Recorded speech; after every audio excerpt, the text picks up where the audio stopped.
Welcome to Recovery Guy Podcast. Welcome. Recovery is a lifelong process.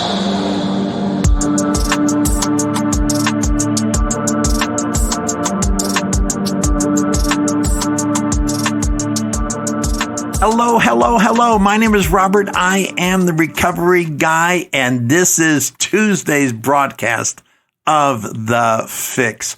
I am so glad that you joined. Whenever or however you're listening, welcome to the podcast. Welcome to our recovery movement, that Recovery Guy podcast and recoveryguy.org is all about. As so many of you know, I have been blessed with 33 plus years of personal recovery, and I am excited that to this day, the people who brought me along my journey taught me how to bring you along on your journey. And guess what? They're still doing it, I'm still doing it, and you're still doing it. So we make one badass family. We make one amazing movement, and to have you be a part of it, I could not be more excited. You know, this is the last podcast of 2019. Thursday, we will, of course, do the checkup, and it will be 2020. And I hope you had an opportunity to go back and listen to the 2020 vision that we did last week. Heard great response and gratitude from lovely _Deborah and my friend Kaylee Cassidy, who contributed and authored most all of that content. So huge shout out to you ladies of wellness and recovery. And I appreciate the collaboration. I had a great exchange back with my brother recovery, Shane Raymer, and he and I are going to look at doing some things. So I hope you saw my post promoting Shane and that Sober Guy podcast. Check him out. See what he's up to, because the dude is legit. He keeps it 100, and I know you appreciate that. Again, with the last podcast of 2019, huge shout out to my bro JJ. Juan Jimenez is killing it as the engineer of this podcast. And matter of fact, to not bore you too much, this podcast exists because of JJ. I was doing some things. John Barker and I go back to 2005, and he's been helping me with becomingwellnow.com and now recoveryguy.org. And so John has always done a lot for me, and we had some podcasts and things up on the website, and he has always been such a soldier in this recovery movement with me. So huge shout out to my brother John and all his work. And meeting JJ, though, took it to another level. I understood JJ was more of a hip-hop engineer, but he loved wellness. He loved recovery. That was his direction of his life. And we started chatting back in July of this year, and he said, dude, let me be your engineer. Let me do this because I dig what you're doing and I'm doing the same thing. Let's get this out on the air. So we had our first podcast on August 2nd of this year with JJ. And now, of course, it's on all of the podcast channels with iHeartRadio and iTunes and Podbean and Spotify and all the other places you can get it. John Barker got it hooked up, so it's automatically onto recoveryguy.org. All the pieces are coming together. This podcast is our 48th podcast, which blows me away. And thank you for doing this. We're over 2,500 downloads now in a relatively short period of time. And it's you, the listener. You know, you are the ones who are making this possible. I am the engine and you are the fuel, and God is the captain of this ship. I want to give a huge shout out to Mona Schaefer. If you want to understand a particular transcendent form of recovery, I want you to go to Instagram and go to Magnificent Healing Hands. Magnificent Healing Hands. Look up Mona and the work that she is doing at her center in Las Vegas. And maybe that's an element. Maybe that's a level you want to add. Maybe that's your direction, your path. Maybe that's what is fuel for your engine. Check her out, and you will not be disappointed in the work that she is doing with her team at Magnificent Healing Hands. And of course, Kristen, my dear friend and co-laborer, KB Feed Your Soul. Go check out these women of power. You will not regret it again. KB Feed Your Soul and Mona over at Magnificent Healing Hands. You'll be glad that you did. Check out my friend Shane, and let's get this recovery movement. Let's unite. Let's not be independent cogs. Let's join in the machinery so we become even more powerful. In 2020, my first podcast is going to be on forgiveness and freedom. I did a podcast earlier this year, back in September, on freedom and healing, how they go hand in hand. My dear friend Catherine Nunley, what a wonderful, dear soul she is to Laura and me. And you're not going to find a better, more faithful, more caring, more loving friend than Catherine. And Catherine and I were chatting the other day, and I'm not going to give too much of it away, but we were talking about forgiveness and freedom and how they go hand in hand. So look forward to that being on the checkup on Thursday. Huge shout out to my friend. I got a call the other day, and she said, "Hey, guess what? I'm pregnant. I'm going to have a baby." And she's so excited. And the real gift of this whole thing, it's a gift of her sobriety. She will celebrate 3 years by the power of God this coming February. And when we first started chatting, she couldn't rub two nickels together to get a dime. And now she's this vibrant, powerful force of recovery, got a new job, this wonderful boyfriend in her life, restoration relationship with her mom, and now she's going to have this baby. And things are making sense in terms of the pieces coming together. And I hope that's true for you. Huge shout out to my friend Rob. He just took 2 years on December 26th, a 2-year chip. Remember 2 years? Or maybe you're not there yet.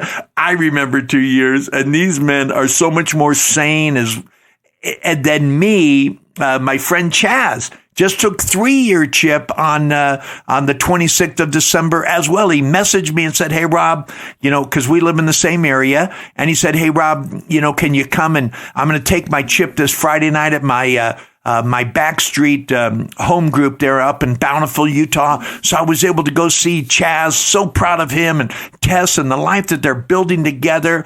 This movement is crazy. And I'm going to talk about it more today, but I'm going to give you a couple bits of advice and counsel that I've learned over the years. So often, and I see it on Instagram and other social media, don't judge me, right? Don't you dare judge me. Don't say, "You know what? Stick it in your ear, all right? I know what you're saying when you say don't judge me. What you want me is to not have an opinion of you. That's what you really mean. So why don't you just say to me, don't voice your opinion of me. I'm going to do what I want to do irrespective of you." And that's okay, but don't expect me to not comment or at least come alongside and give you another perspective, because I can have a viewpoint. And especially if you're a person who represents themselves as a position of recovery. I have this person that I know in social media, and they're claiming these years of recovery, and I get it, and I'm behind them, and yet they were showing that they were going to go celebrate with drinking with their family. So I side messaged this person. And fortunately, they were very gracious in how they received it, and I'm glad I was able to frame it properly. But I said, do you think that you may be inconsistent or even on a slippery slope with claiming that you're clean from drugs, and yet you're going out and drinking, And I'm not the keeper of anyone's recovery or sobriety. That's not my role in life. However, for me as a person of recovery, alcohol and drugs, they go hand in hand. And I'm not going to escape, because my primary drug of choice was always alcohol, and yet drugs were always a part of what I did. So I could never or really ever consider, saying that I can smoke this joint here or go snort that there and still call myself sober because of what it represented to me. But I appreciate this person allowing me to come alongside. They didn't stop and say, don't judge me, and I dig that. I shared, I don't agree with them, but that's okay. It's not my life to live. So here's the deal. I can have an opinion of you. Judge, if you look at the definition of the word judge, it means condemn. Now, obviously, because I'm not God, there is one power, and it's not me, right? But I don't have to judge you to have an opinion of you. Judge means condemn, and I don't have the right to condemn anyone, but I can have a viewpoint of you, right? Because here's the deal. In early recovery, and you may have heard this before, we say to stick with the winners, right? Stick with the winners. Great advice.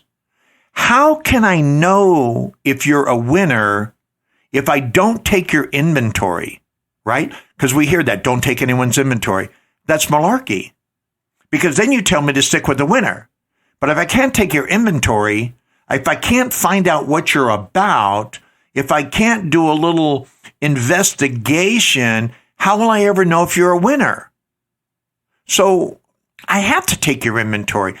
I want you to take my inventory. I want you to examine me as much as you can, as much as I'm out there, and find out if I am the right person for you. If you should be taking some of my counsel and my direction, I might not be a good fit. Maybe not because you don't like what I'm doing. Maybe you just don't like how I go about it. Maybe you think I'm arrogant. Maybe you think I'm too outspoken. Maybe you think I'm too rigid. I'm okay with that. I'm not going to stop being me, right? But maybe I'm not a good fit. Maybe you need to take my inventory to find out if you need to continue to listen to this podcast, or maybe you need to listen to it more. Here's what Slow Will, my sponsor, God bless him, Slow Will on Wednesday will have 40 years sobriety. I stuck with this winner, trust me. He's still in recovery, living in Missouri, going to meetings, sponsoring people, suggesting people. 40 years later, he's still killing it like he was when I met him over 33 years ago when I came back into the rooms of Alcoholics Anonymous. Here's what Will told me. He said, Bob, take their inventory. Just don't use it against them. And I thought, wow, what great counsel that is. So I'm going to tell you what Will told me.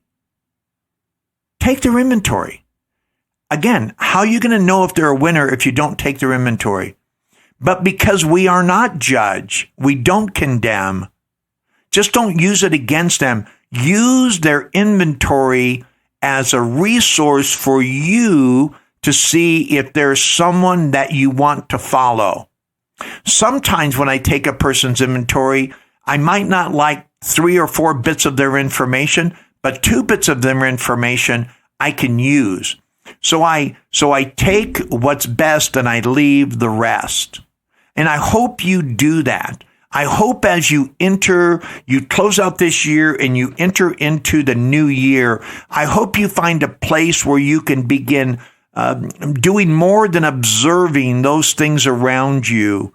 Find out what's going to work for you and become the best possible version of yourself you can become. So here we go with today's podcast theme. Do you still hear the bell? Do you still hear the bell? Christmas Eve, Laura and I are so fortunate. God has blessed us with wonderful resources, and we have this wonderful home. And when we picked out this home, Laura went through and just had a checklist of things that this home needed to be. Our family has grown. We've got 9 grandchildren now, and we are looking for more growth, and we're so thrilled. And Laura wanted room in her home, a dining room to have it filled, opened up all the time to always be ready to accommodate family, a separate area where our family and our children, our grandchildren could come and stay and be a part of our family and entertain family and have them over. And this is what we have. And so on Christmas Eve, our youngest children, our other children live in another state, but we were to have Sarah Jane and Rob and over, and there were so many people, and we repositioned the living room, and we were watching Polar Express. I love that movie because I'm 12 all over again. And I've watched that movie every year, and every year I cry because there's parts of it that just touch my heart in such an emotional way. And seeing it through the eyes of our children, we used to watch it with our children, and now we watch it with our grandchildren. And in this movie, here's the last line of the movie, and maybe you know where I'm going. Here's the last talk of the movie, the last paragraph, not just the last line. At one time, I'm quoting here, at one time, most of my friends could hear the bell. But as years passed, it fell silent for all of them. Even Sarah found one Christmas that she could no longer hear its sweet sound. Though I've grown old, the bell still rings for me, as it does for all who truly believe. What does that do for you? What does that do to you? Does that stir up emotion as it does in me? I remember the first time in recovery, and I realized I was home. And I realized that everything I was missing, I never wanted to miss again, because I heard the bell. I heard the miracle. I heard the sweet sound that I didn't have to live that way anymore. Do you remember? I hope you have heard it. And if you're not quite there yet, I hope you listen for the sound. I hope you come to a place in your recovery that everything you ever wanted can become possible for you. I'm going to read this again. At one time, most of my friends could still hear the bell, but as years passed, it felt silent for all of them. Even Sarah found one Christmas that she could no longer hear its sweet sound. Though I've grown old, the bell still rings for me, as it does for all who truly believe. I truly believe.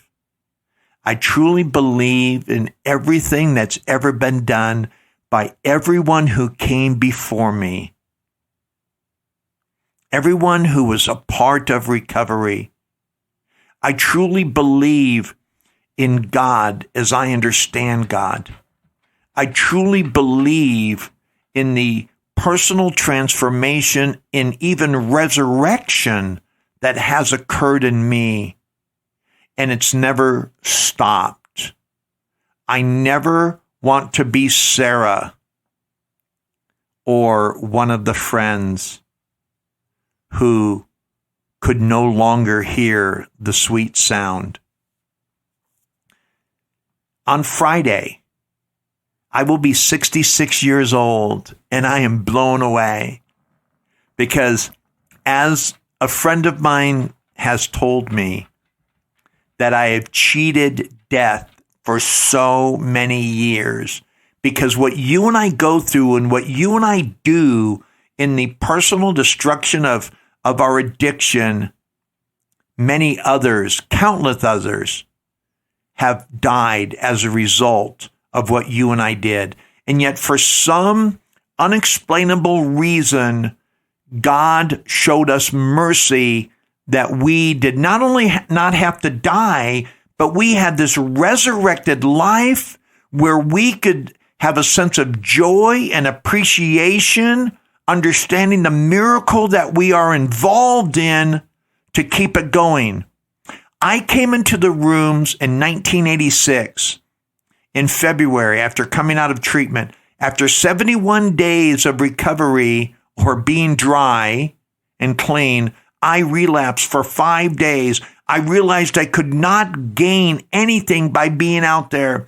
Thank God when the bar door closed, I realized the rooms of Alcoholics Anonymous were still open. And I went back at 3 o'clock in the afternoon on April 25th of 1986 and reinvigorated and reintroduced and recommitted myself to a glimpse of the miracle that I had seen in that previous 71 days. Where are you at? Do you still understand the miracle that you're involved with or were invited into? I've said it before, I'll say it again. A great quote: if newcomers could see no joy in our existence, they wouldn't want it. So when I speak to you in these podcasts, when I go to a meeting and share like I did the other night, watching my brother Chaz take his 3-year chip and seeing Tess how proud she was of him and her recovery and what he's doing and the people coming up and sharing in that miracle, I guarantee you Chaz still hears the bell. It still rings for him. It still rings for Wendy. It still rings for Mona. It still rings for Chris. It still rings for Mary. It still rings for me. It still rings for KB. Does it ring for you? Or are you like Sarah or the friends who could no longer hear the bell? Do you still believe? Do you still believe that what you're involved with, what we're involved with in this recovery movement is still worth going after? Or has it grown old? Has it grown stale? When people see you, do they want what you have? I love it. If you want what we have and are willing to go to any lengths to get it, then you are ready to take certain steps. You know, when I walked into the rooms and I saw Ted and Goosebump Jerry and Jack and Eddie and Buddy and Steve and Scott and Will and Trish and Texas Mike, countless other people who were there with the energy. They had been around for a while and they were still hearing the bells. The miracle was still alive for them because they still truly believed in what they were involved in. Because if we're not, again, if we're not, we will fall back. Because as I've told you before, gravity says we do not coast uphill. And if you're involved in life, you understand that sometimes it's steep. It's not only uphill. Sometimes it's steep. Sometimes we get a phone call. Sometimes something comes up in our life and all of a sudden we think we're on level ground or a particular incline, but all of a sudden it goes to 90 degrees and we don't know if we're going to be able to make it. When that happens, what is your response? What is our response? What is my response? Do I truly believe in what's happening and I realize that God, as I understand God, can get me through anything? Do I stop hearing the bell when something I don't agree with has occurred? Or am I going to be like Slow Will, who's anticipating Wednesday, January 1st, 2019, when he came into these rooms 40 years ago? I guarantee you, Slow Will still hears the bell. As a matter of fact, he is helping other individuals hear the bell as well. And that's the miracle. That's the magic. And that's why we still believe. That's why KB Feed Your Soul. That's why Mona at Magnificent Healing Hands. That's why Shane. That's why Sean Croxton of Quote of the Day. That's why Jay Shetty, as On Purpose, and all the other fantastic contributors to wellness, even in your home, are you contributing to the wellness of your family?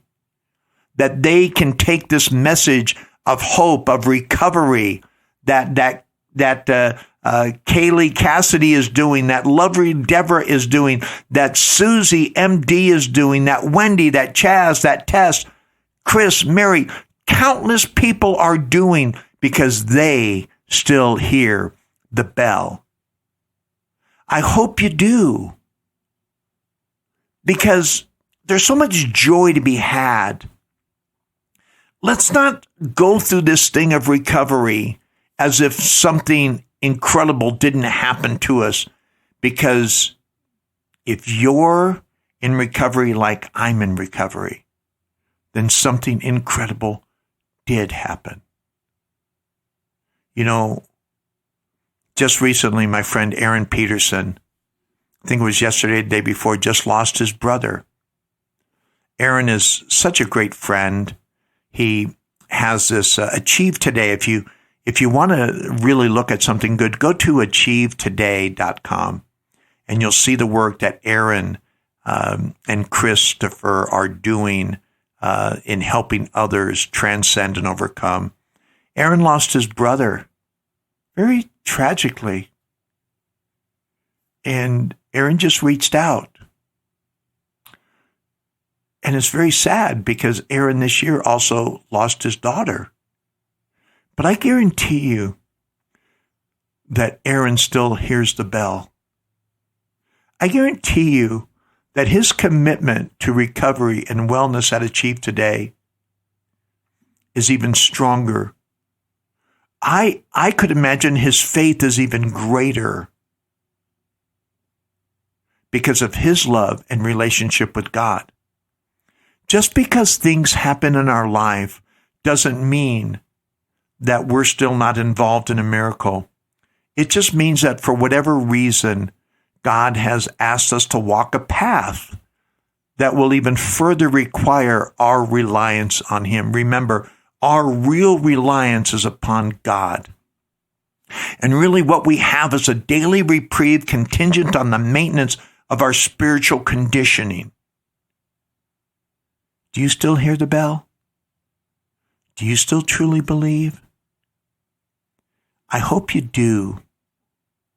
No matter how far down in recovery this path you go, never stop hearing. Again, I'm going to be 66 years old, and I have never felt better. Thank God for my health. 66 years old on Friday, January 3rd. I will have been in my 34th year of recovery. I came in when I was 32. I've been at this almost 2 years longer than I was living prior to coming into these rooms. Isn't that crazy? Do you want that to be your miracle? Do you want that to be the bell that you hear?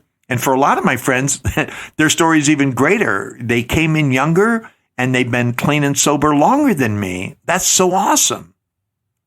But it can be you. Do you want to hear the bells that long that can be your story? That you can stand up in a meeting or in your church or in your synagogue, wherever you would share this message of recovery and say, I was 25 when I came into this, and now I'm 51. I've been at this longer than I was alive prior to getting here. Whoa. That's crazy when you think about it, right? But that's the magic. Because I never have stopped hearing the bell. Though I've grown old, the bell still rings for me, as it does for all who truly believe. My name is Robert. I am the Recovery Guy. I was trying to do everything